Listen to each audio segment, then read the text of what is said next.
So with that, I'm going to invite the next speaker, Ron Guerrier. He's the CIO of Farmers Insurance.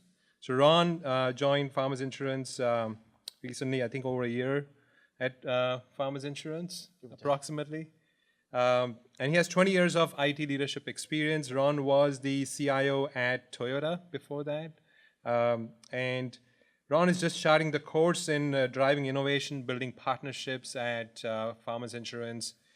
Ron is also engaged with many other activities which are community building. So he's involved with STEM Advantage, and we support that too, bringing interns and supporting local schools.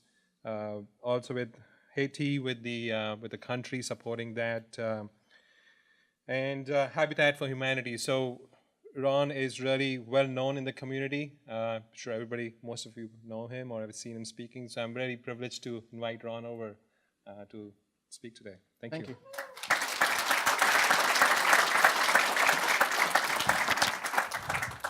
Good morning, everyone. Let's do this again. Good morning, everyone. All right. So before I even start, and this is not a brag, this is just total truth. I have spoken at Dreamforce, a lot of people. I've spoken to the parliament in Haiti after the earthquake, and I'm usually not nervous about these kind of things. But today, for some reason, this man is sitting in front. So I'm going to explain who this man is. So this is Professor Moshe. Now, Professor Moshe, and you guys may not know him, Professor Moshe runs a program here at UCLA. He's been affiliated with UCLA for over 55 years or something like that? You own the place. You own the place. And so when I heard the questions coming, I'm like, oh my God, who's the guy in the front? And I looked, and it's Professor Moshe. Even more impressive is your daughter, Dr. Iris. She's amazing as well. She talks about the cognitive side of things and all that. So I'm a little nervous because he's right in front. I know she's your daughter, but it's like, oh, she was sitting there, I would not speak. It's amazing. No, please poke holes in it, because you'll see in things that you spoke of and things that I've learned from you over the years when I was at Toyota is embedded in how I approach IT. So you're going to see some of this stuff. So thank you very much. So with that being said, my name is Ron Guerrier, as was presented, but I'm actually going to jump in, and the way I'm going to do this slide is pretty straightforward. It's a Prezi. I decided to go off of the PDF PPT train. The reason I did that is because about 5 years ago, my daughter, who is 17, she's going off to college next year, she told me this thing about Prezi a few years back. And I'm like, what the hell is this Prezi? I've never heard of it. And so all of a sudden, I now use it, and I find it just a different way to engage the audience. So with that being said, we'll jump into it. So Farmers Insurance. We're going to talk about Farmers Insurance. I'll reintroduce you to the brand. Many of you guys may not know some things. Actually, if I saw a show of hands, and please don't do it, I have a lot of my farmers colleagues in the room. So they'll hold me honest to what I'm actually going to share. I'm also going to talk about One IT. And One IT, the reason it's going to be shared is my goal, and I did this when I was at Toyota, and I plagiarized myself a lot of ways. We have to work as an IT unit. We have to work as one. And you'll hear one of the reasons why, and how we can actually build leadership within the organization.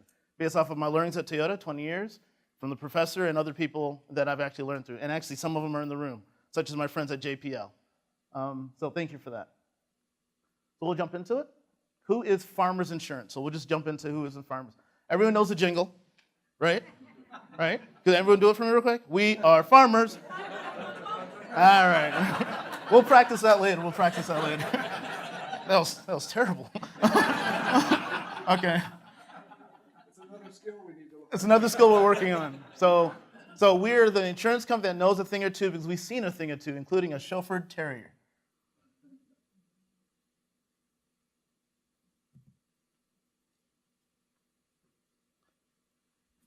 Audio. So in this one, imagine the squirrel is going on the roof. And the audio would tell you that the car is running away. And Jason Day is actually the PGA, our golf professional. What the? And we covered it February 23rd, 2016. Talk to farmers. We know a thing or two because we've seen a thing or two. We are farmers. Bum, bum, bum, bum, bum, bum. All right. And so the one thing about those commercials, they actually are really well received. They're actual real claims. When we say that those things happen, that literally happened. Now, of course, we've made it a little bit more, embellished it a little bit, but those are actually true things. We've gone to our claims department and said, what are the most interesting claims? And we actually made commercials about them. Our goal is to make our policyholders smarter about what they do, which is important to make sure our agents understand what they do as well. And I'll talk about that ecosystem really quick in a second or two. So going off with Jason today, let's tell you about Farmers. It was formed in 1928. Does anyone remember what happened in 1929? Yeah, the stock market dropped. So think about it. This was a startup right before that happened. Think about that. 89 years young, John C. Tyler and Thomas E. Levy, both World War I veterans. And you'll see a lot of that theme in what we do at Farmers. A lot of suits for veterans, a lot of things we do back for veterans. The Farmers Insurance Open in San Diego, we're there for 7 days with the executive staff and others, because we're actually working with the local military groups, and we're actually providing a lot of things for them, for their kids and such. So it's really exciting that Farmers takes it beyond just the insurance. We'll talk about that in a second. The concept here was back in 1928, they realized that farmers, and that's why you're wondering why we call farmers, farmers were not getting the right insurance products they needed, so they decided to go door to door and start selling insurance products. Their office opened roughly 5 miles away from here off of Wilshire. So this is truly a hometown brand. So if you don't have farmers insurance, maybe you want to reconsider that. So I'm a car guy, and it was great to know that the first policy was issued April 9th, 1928, on a 1925 Cadillac Phaeton. Yeah, that's probably worth a lot of money today, but that was the first thing that was insured. So odd fact is when I joined Toyota 20 years ago, I had 2 final interviews. Final interview with Toyota up in Chicago, final interview with Zurich Insurance up in Schaumburg. I had a choice, I chose Toyota. 20 years later, I'm working for one of the Zurich family companies. Because Zurich is partly owns Farmers. So it's funny how it all came full circle 20 years later. We grew a bit. A lot of pictures of just the organization growing. That is the iconic building off of Wilshire. We actually sold it 2 years ago. We're slowly moving out of it. And I believe it's going to become condos. Condos. The millennials are coming. The millennials are coming. So they're taking it over. But nonetheless, there's an actual University of Farmers, in case you're surprised. There actually is. It's in Wilshire. No, not Wilshire, sorry. Westlake. And it's actually a place you could go in, and there's a garage where all the technicians will go in there, and they actually could learn how to do a claim on a vehicle or go into a home and what have you. And what you're going to learn is some of the things we're doing in innovation is how we're going to virtualize that environment so they don't have to physically come to California. They could do it from anywhere. And we hand out box and other things to actually bring that technology to the claims agents. More on that in a second.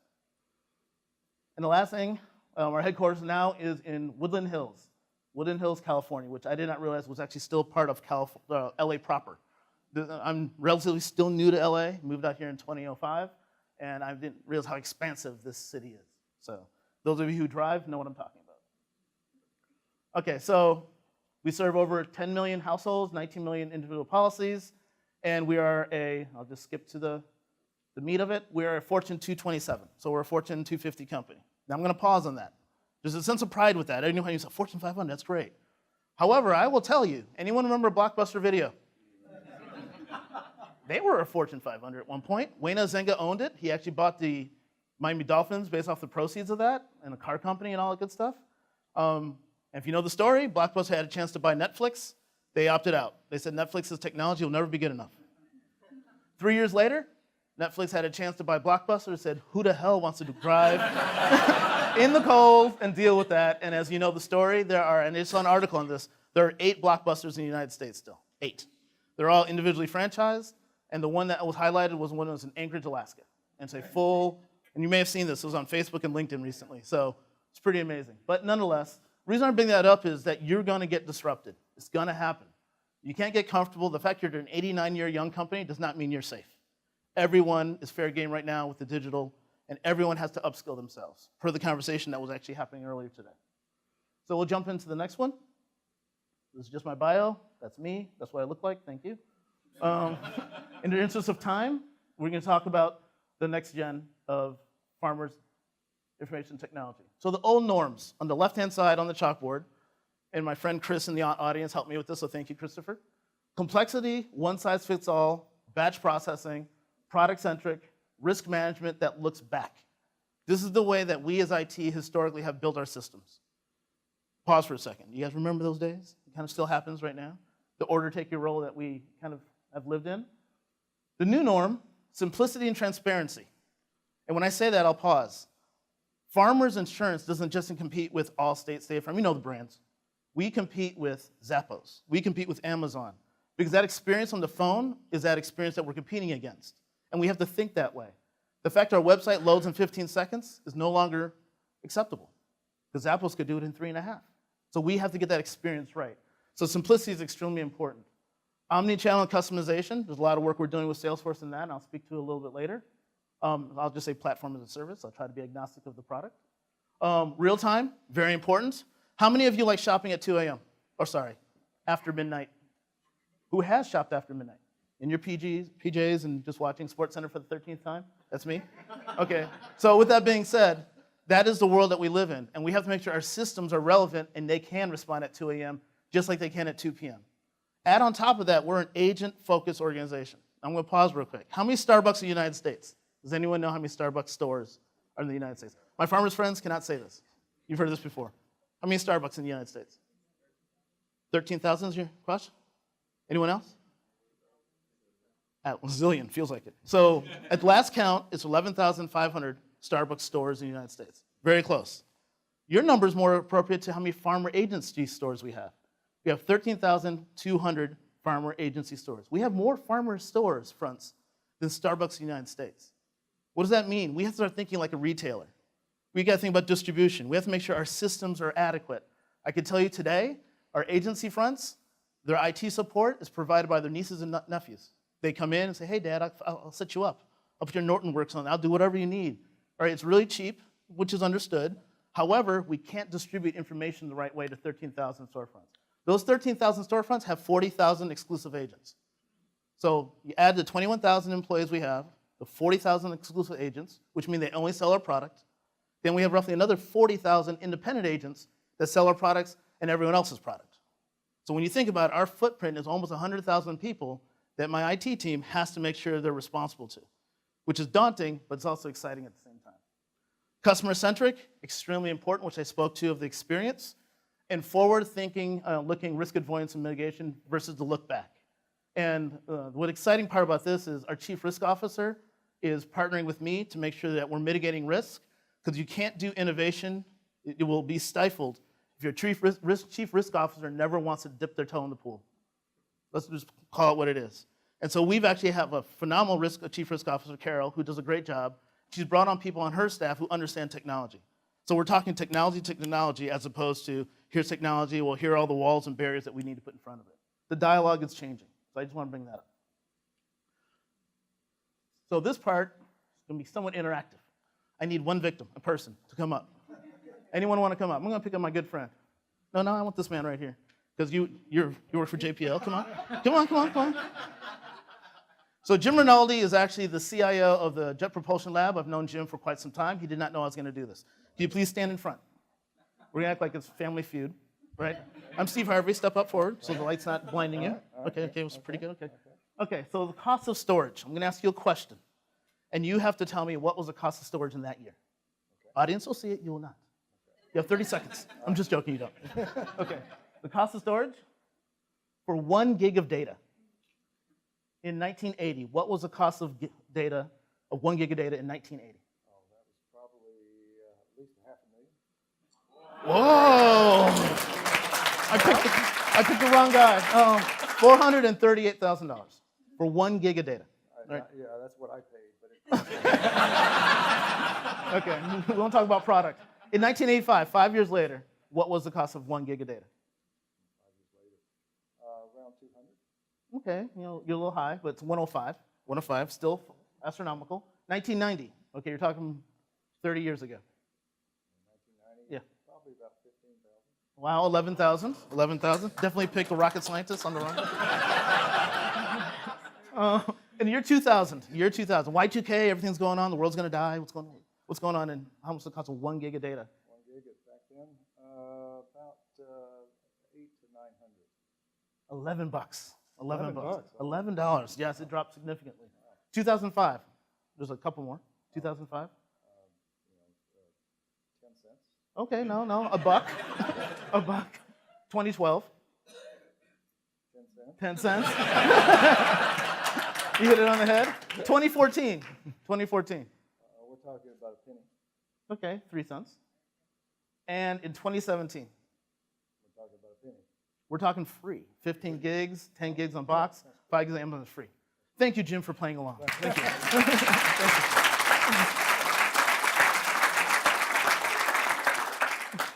Okay, so why I did that other than just put a good friend on the spot, which is always fun, is I want to show that the cost of data is going down. And just one example of how the consumerization, the adoption of information is so much easier now.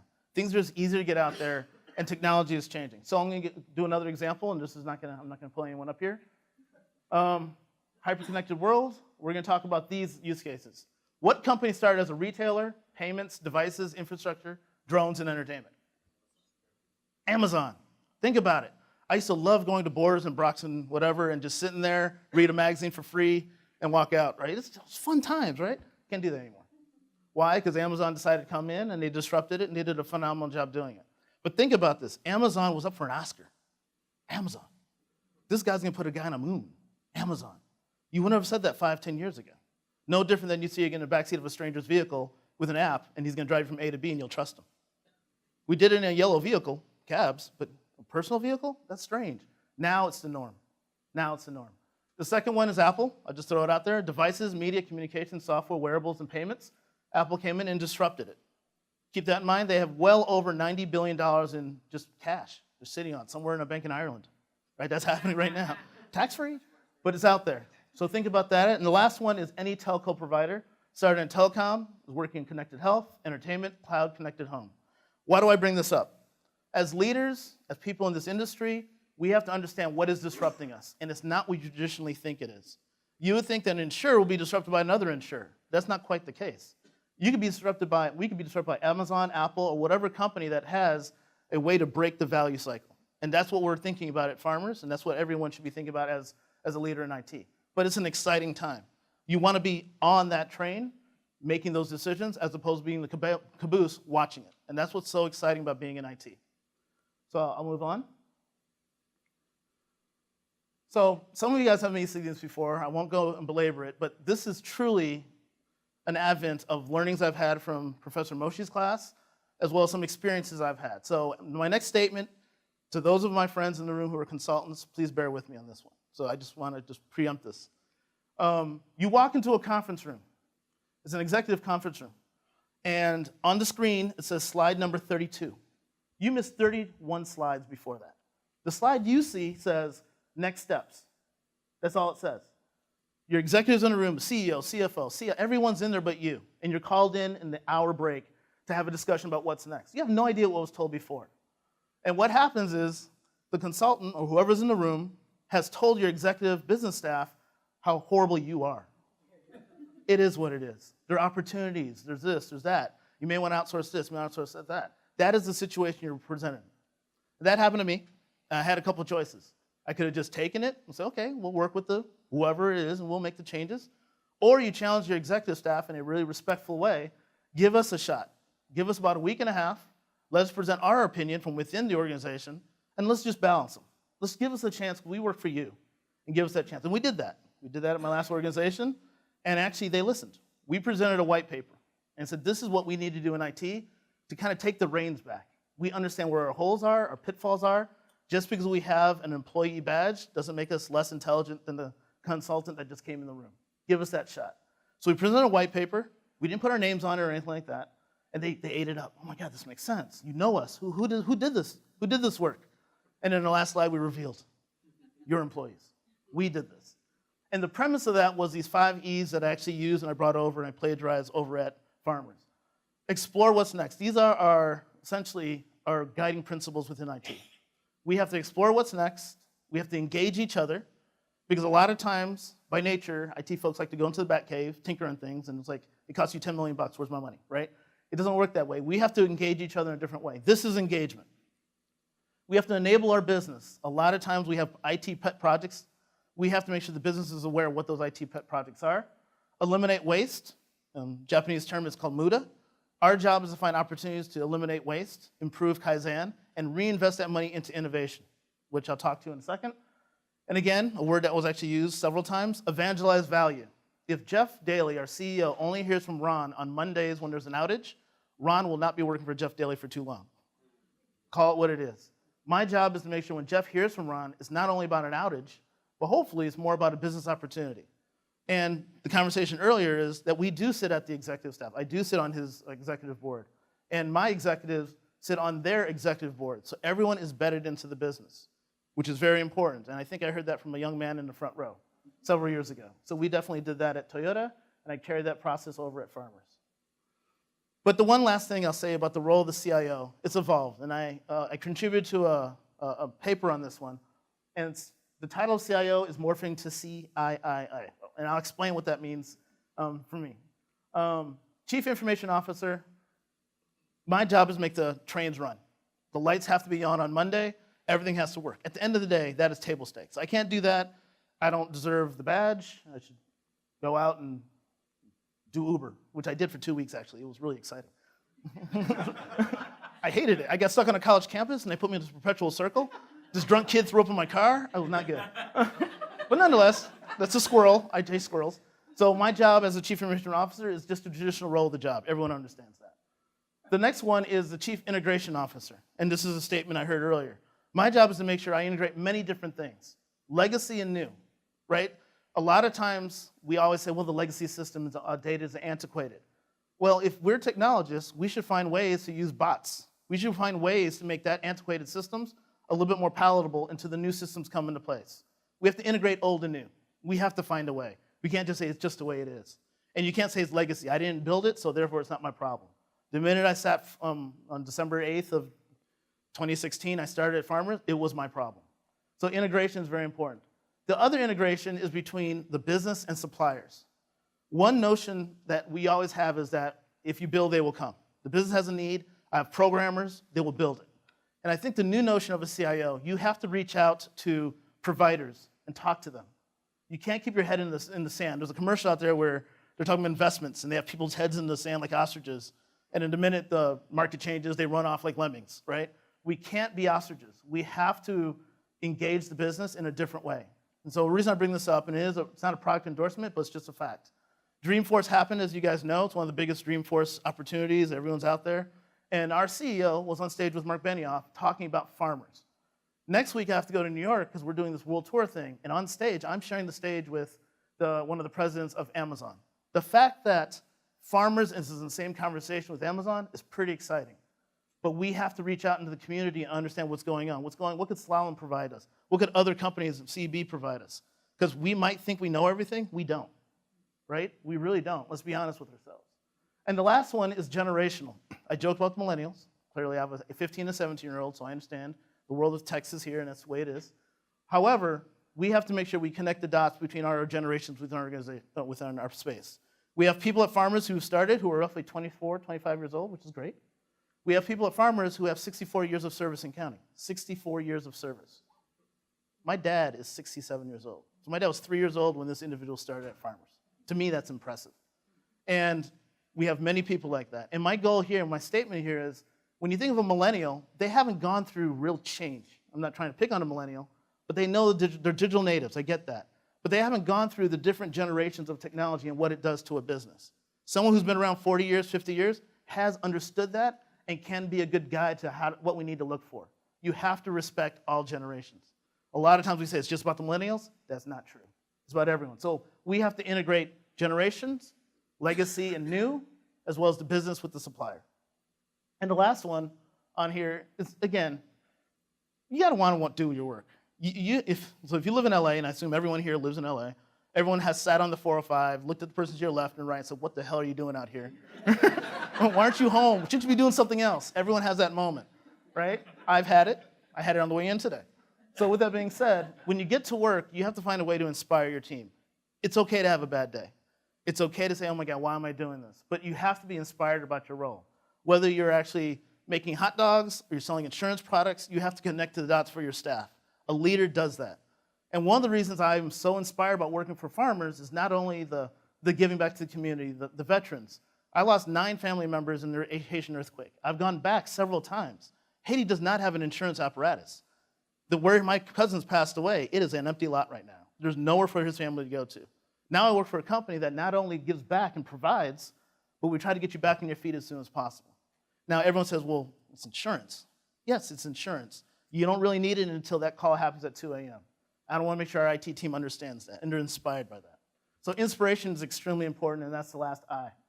And again, that goes with the evangelizing part. So my last slide, and I think I'm doing good. To answer the challenge, what we want to do is introduce something, and we've done this at Farmers, innovation of ecosystem at Farmers. I'm going to quickly go through this molecule and explain the logic behind some of these bubbles. Each one I will be able to click and show you a video, but we're not going to get into that right now because, again, I want to make sure we get back on track. So with that being said, let's go around the circle. On the top circle, you notice it says internal business and IT. There's a lot of innovation that internally we want to do, but we haven't given them an avenue to engage IT. So think of Apple, a Genius Bar. You walk up, have a conversation. We created an innovation lab, actually roughly 3 or 4 months ago, that we have this innovation lounge. You can literally schedule a meeting, there's a smart board right there, and you can have that dialogue and a couple what-if questions. And you just schedule it, and you can just do walk-ups. Historically, you have to schedule something, it takes 3 months, there's a review. If you get the right IT person, it might take 2 or 3 months. This is not an indication of Farmers, this is an indication of any company I've ever worked for. It's just the nature of the beast. It's the way you manage demand management. But there's a different way to do it. So that's the top one. Academia. Well, we're sitting at UCLA today, so this is a great example of this. We have to reach out to the academia and really find a way to upskill our individuals. So in this room, if you notice the list, there's no one working at Farmers today. Everyone's here. We have a lot of people here. But the point thing is that anyone that came here from Farmers, as an example, they didn't have to take PTO. They didn't have to act like they're sick. They literally are just called education. They're coming in as an education, right? That is the point. So we have to find a way to make sure that our people can come in and educate themselves. So again, I'm on the board with Jim and others. My goal with UCLA IS Associates and with Don and the rest is why can't UCLA be the tech incubator for Silicon Beach? Just like Stanford was for the Bay. Why not? We're competing against what, Pepperdine, Loyola Marymount? I mean, really? I mean, we're UCLA. I'm sorry, any alums in the room? One hand went up. But let's call it what it is. Let's think about the internet. Let's think about it for the ARPANET. 1968, you know the story. Pretty much bounced from here to Stanford, to Utah, to my alma mater, University of Illinois. UCLA was the start of that. There's a proud history at this organization, at this institution. UCLA Engineering, let's be specific. But that's where we're at. We're at the test bed of that. So think about that. That's where we're at. Why can't we leverage that? Why can't we be the incubator for Santa Monica? We could. Pivotal Labs is down there. We have relationships. We're going to make that happen. It's academia. University of Farmers, all this is for nothing if our business unit doesn't understand what failure means. It's extremely important that we have to understand what failure means. Failure means definitely you make mistakes, you learn from it, you move on. I'm not saying mistakes that you just obviously could have made and you're learning from it. These are things that you have to fail fast. You have to do proof of concepts. You have to encourage the business to engage. Because if you can't fail, you're not going to succeed. The most innovative place on the world is always associated to the Bay Area. When you think about it, Silicon Beach. Where's the place that has the most bankruptcies and failures? Silicon Beach. So you have to find a way to allow people to fail, learn from it. And matter of fact, even encourage people to kind of step their toe in the water a little bit more. And Jeff Daly and the executive staff is doing that. So University of Farmers is helping us build a curriculum, partnering actually with UCLA. We have a leadership program here that we actually do that. Suppliers, can't say this enough. I've gone to India 21 times since 2005, and every time I go out there, I'm amazed, all the stuff that's going on there. And I always ask, why is it not happening on my account? This is why I get selfish as a customer. I want it. Cindy wants it. She's a CIO, but I want it first. So we're going to compete. I'm sorry, it is what it is. Deal with it. So suppliers have a lot of innovative thoughts. Why are not we picking their brains more for that? Open innovation providers, there's companies that actually come in and kind of jumpstart innovation. UCLA has programs to do that as well. Again, it's not a plug for UCLA, but it's the truth. And the last two I'll talk to is the iLab. We actually have a space where the funniest thing about this one is, this is how old school we are. We were working on the iLab, and real estate said no. And I said, well, why not? We just need a space to do. And they said that we can't rip out the carpets, and we have to have drop ceilings. It's code. It's like, okay. So one dark night, we decided to start ripping up the carpet ourselves, and we poked holes in the ceiling, and said, okay, I guess it doesn't look too bad. Now the space feels different. And the idea of this room is everything is different. If we start working with tech incubators such as Plug and Play, they will come into our office, we do a proof of concept. If we like the idea, we continue with an NDA with them. If we don't like it, we give them feedback. Does anyone know about Plug and Play? Anyone know the concept of Plug and Play? Okay, a couple people. Plug and Play is in the Bay Area, and what they do is they have this huge warehouse-like building. All these startups, they work in that space, and they domain is insurance, finance, manufacturing. They have different domains. And you can sit in there. It's like the Shark Tank concept. You can say, I want to learn about IoT today. What's going on in that space? Who is doing some really cool things in that space? You sit there, they sit in front of us, and my chief technology officer, Marivi's in the room. She helps kind of incubate some of these ideas. We do thumbs ups and thumbs down. Thumbs up, it's a great idea. Come down to our lab. Let's do a proof of concept.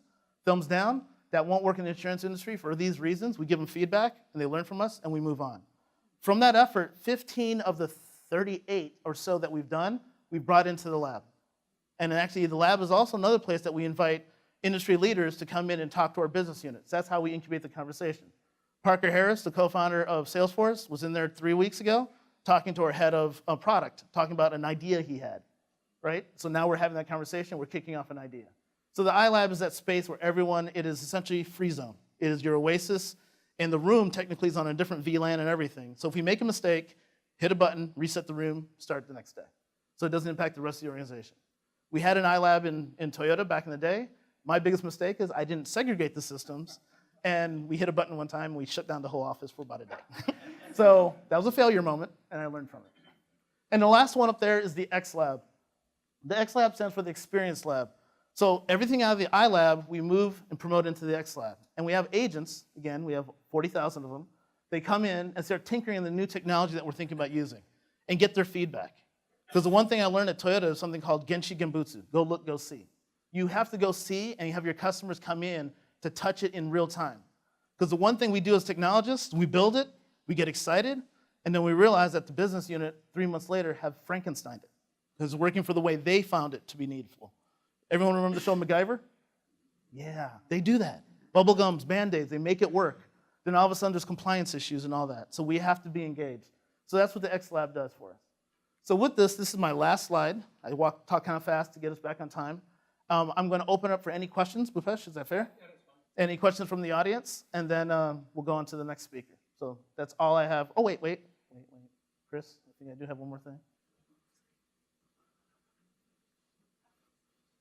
Oh, yeah.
So this is the inspirational part. And the reason I put this up, and I always close with it, is that everyone in IT has to understand the business value.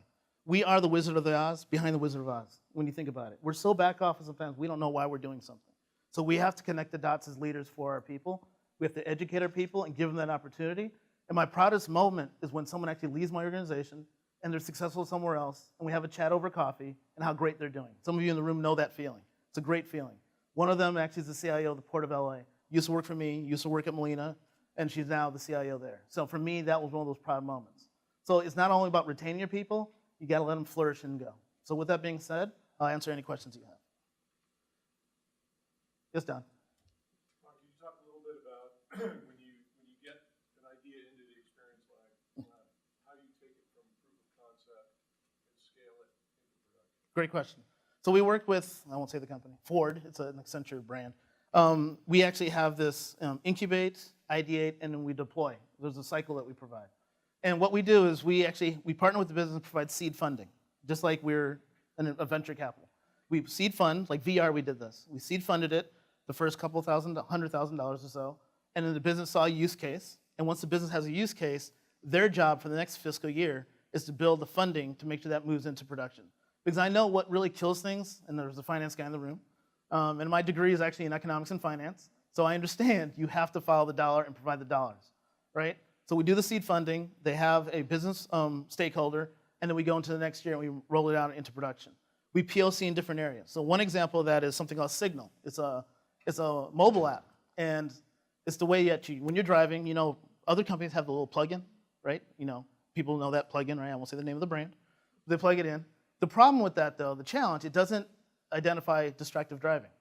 And I have a problem with distracted driving myself, personally. I know I have that issue. So with that being said, we have an app right now, it's called Signal, and we're testing it in one state, Arizona, and it actually does everything the accelerometer does on the one plug-in, but it also provides how many times are you looking at your phone, how many times are you actually moving it, all that. And it's actually rolled out, it's actually going really well, the agents are using it, and our goal here is that if you actually use it, you sign up for it, and you have a score, you can get up to 13% discount on your insurance, on auto insurance, if you go well. Me, with a 15-year-old and a 17-year-old that are both driving now, studies show that 30% of kids who realize that they're being monitored have better driving habits. So it's a given. That's one of the things. Yes, Jim? Great presentation, Ron. I think we both did a great job. We did. But what you just talked about, Yeah. I think, is really another transition, and you've got my interest in that, and it's around using data and having those conversations. In that particular case, which I think is really innovative, using data to change the habits of a driver to incent a different behavior. Yes. And I think, and I'm wondering your opinion, it seems like if I know more about my habits, can I get better deals on my insurance, or will it set me behavior in other aspects of insurance as well? Yes. For example, so it sounds like as a CIO, you've got to drive that kind of thinking and get us beyond where I get my transition is we spend too much time on devices and systems and not enough on the data. No, correct. Are you seeing that transition? We are. We are. One of the reasons we partnered with Salesforce is the Einstein relationship now with Watson. So we want it where the agent is a lot more informed about what the customer and policyholder does. The other thing, though, we actually have now launched drone technology. I don't know if you saw the commercials, where we will go over a damaged area. We just did this in Texas, actually 2 weeks ago, it was on the news there. And just want to let you know, there's something called insurance fraud. It happens. And what it does, it actually can study the rooftop and can tell if it's a strike from hail or if it's a ball peen hammer strike. The technology is that good, you can tell the difference. And what has happened in the past, again, is that people have a slight bit of damage, and they go on the roof and they just finish it off. So the drones could actually identify the differences there. Now, I'm not saying that's the norm, but it does happen. So we're using that technology and that data to actually provide to the underwriting team, so when they underwrite in an area, they learn more too. At the end of the day, it's all about the data. I understand that. We're actually double downing on that. The last one is IoT, by the way. We're actually looking at smart sensors to literally turn off your water heater. So when you're on vacation, you forgot to turn off the toilet or whatever happened. You come home, there's a flood. Most of our water claims are from those experiences. So we want to shut off the valve through IoT devices. So we're partnering with companies that we learn at Plug and Play. How can we do that better? And we have a couple of use cases in place right now. So if you think insurance is boring and like, what? It's different. It is exciting. So that's my recruitment statement. A lot of opportunities. JPL, that's yeah, they're going to the moon, Mars. Whatever. Anyway. Good luck with that. Well, thank you, Bhupesh. Thank you.